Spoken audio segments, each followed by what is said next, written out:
Hi, in this video I'll take a look at a cassette door damper that no longer works satisfactorily and lost the ability to dampen the opening of the cassette door. The door would spring open like a jack-in-a-box,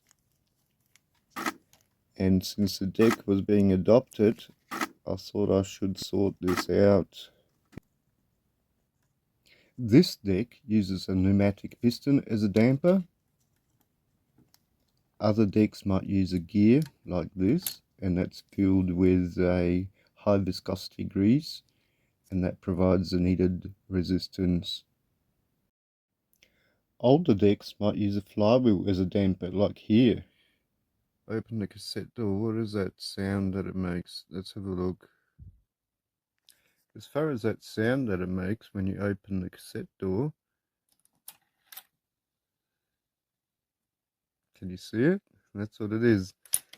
When you open the cassette door, instead of getting slowed down, instead of slowing down the cassette door by using a pneumatic ram or a shock absorber, this thing uses a flywheel, and that flywheel absorbs some of that speed of the door, and once the door is open, it runs free wheels. So that is the sound. And some cassette players had no damping whatsoever.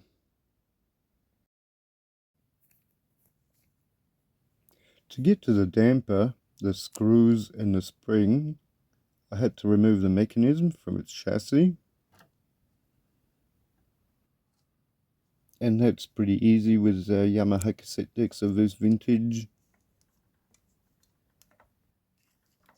Now I can remove that old damper that no longer works.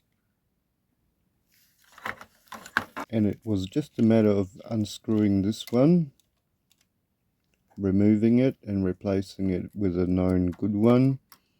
Since I had a spare one, actually I had spare two from a twin cassette well Yamaha deck. And these are repairable. You can repair these. There goes the screw. By replacing the tiny rubber O-ring inside the piston.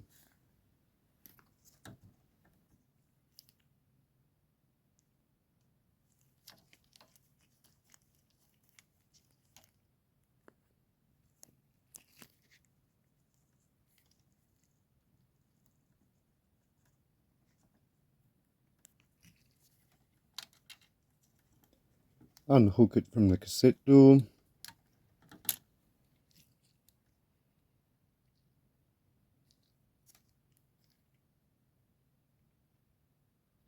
So that looks like that with the piston removed. It's a bit wet with oil.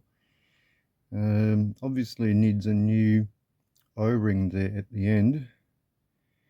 I have tried lubricating it and using the oil to get a better seal out of that O-ring, but that didn't quite wasn't quite sufficient.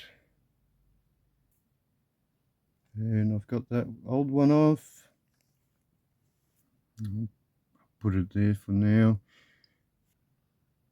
And yeah, these look identical.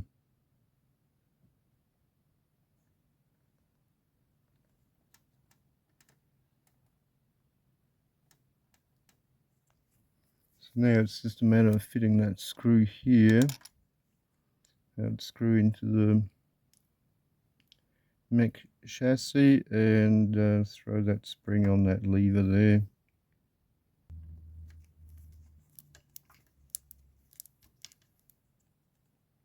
And that spring can go back on there like that.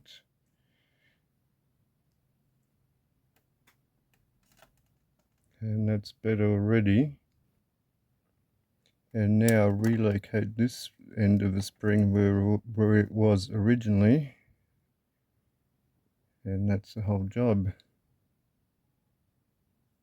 And the old one, I'll keep that if I can find an O-ring about the right size that's still rebuildable and usable if I get a new O-ring for it. That screw at the end, that's the adjuster. That one there. And now just reinstall the mechanism back into its spot.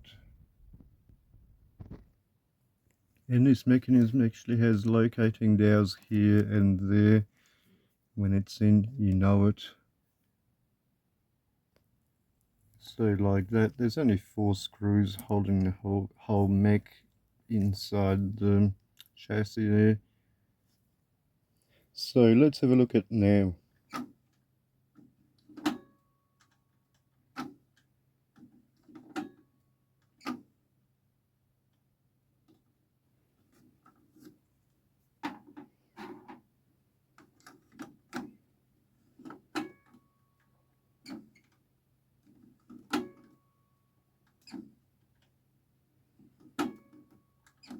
And that's definitely working better, and it's looking much more civilized.